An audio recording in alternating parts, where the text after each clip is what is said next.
जनोदय news, जनता की आवाज। सेंधवा के सीएम राइज स्कूल में बड़ा हादसा। कक्षा के दौरान छत का प्लास्टर गिरा, 2 छात्राएं घायल। सहायक आयुक्त ने लिया घटनास्थल का जायजा, पुराने भवन में कक्षाएं रोकने के दिए निर्देश। सेंधवा के शासकीय सांदीपनी उत्कृष्ट माध्यमिक विद्यालय यानी सीएम राइज स्कूल में पढ़ाई के दौरान अचानक छत का प्लास्टर गिर गया। इस हादसे में 9वीं कक्षा की 2 छात्राएं घायल हो गई हैं। आखिर यह हादसा कैसे हुआ, अधिकारियों ने क्या कार्रवाई की और अब आगे क्या होगा, आइए जानते हैं इस रिपोर्ट में। सेंधवा के शासकीय सांदीपनी उत्कृष्ट माध्यमिक विद्यालय सीएम राइज स्कूल में मंगलवार सुबह पढ़ाई के दौरान अचानक हुए हादसे से स्कूल परिसर में अफरा तफरी मच गई। सुबह करीब 9 बजे कक्षा चल रही थी, तभी स्कूल भवन की छत का प्लास्टर अचानक टूटकर नीचे गिर गया।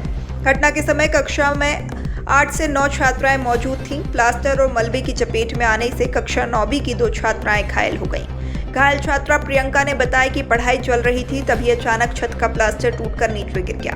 हादसे के तुरंत बाद शिक्षक और स्कूल स्टाफ मौके पर पहुंचे। दोनों घायल छात्राओं को तत्काल सेंधवा के सिविल अस्पताल पहुंचाया गया, जहां उनका उपचार किया जा रहा है। डॉक्टरों के अनुसार दोनों छात्राओं के सिर में मामूली चोटें आई हैं और उनकी स्थिति खतरे से बाहर है। सीएम राइज स्कूल के शिक्षक डॉक्टर संजीव निकुम ने बताया कि दोनों छात्राएं 9वीं कक्षा की हैं। उनके अनुसार लगातार बारिश के कारण छत में सीलन आ गई थी, जिसकी वजह से प्लास्टर गिरा।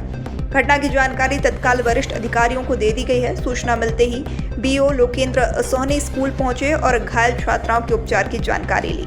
वहीं सहायक आयुक्त रंजना सिंह भी सेंधवा पहुंची। उन्होंने घायल छात्रा के घर जाकर परिजनों से मुलाकात की और घटना की जानकारी ली।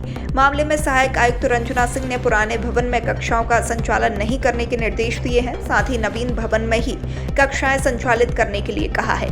उल्लेखनीय है कि शहर की पहली सांदीपनी यानी सीएम राइज स्कूल का नया भवन लगभग 30 करोड़ रुपए की लागत से तैयार हो चुका है।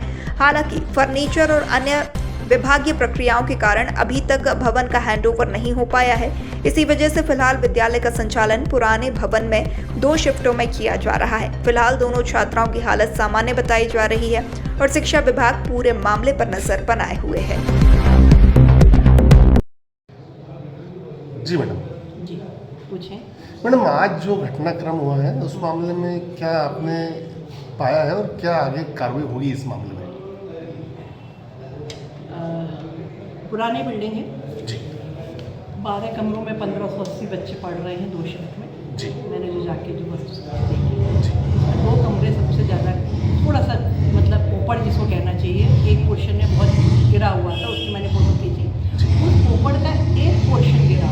हाँ। जैसे ये ऐसा है ना, जी। पोर्शन का एक कॉर्नर गिरा। जी। एक बिटिया को चोट लगी है। जी। उसके सिर पे 3 जगह छिला है और जी। यहाँ पे भी माथे पे भी छिला है।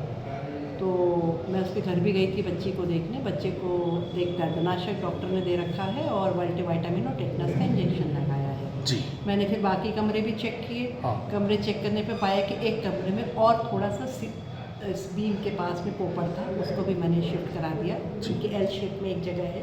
हाँ। उसमें एक कमरे मैंने कहा 2 कमरे बिल्कुल बंद करवा दिए हैं। जी। अगला स्टेप मैंने ये लिया है कि नई बिल्डिंग बन के तैयार है। हाँ। बिल्डिंग डेवलपमेंट कॉरपोरेशन उसकी एजेंसी है और उनके आवासीय जो एजीएम है अभी खरगोन में है, मेरी बात हो गई है। उनका कहना है कि हमारा एग्जिट प्रोटोकॉल हो गया है, बट अभी डिपार्टमेंटल इंस्पेक्शन भोपाल से आते हैं। हाँ। वो आना शेष है।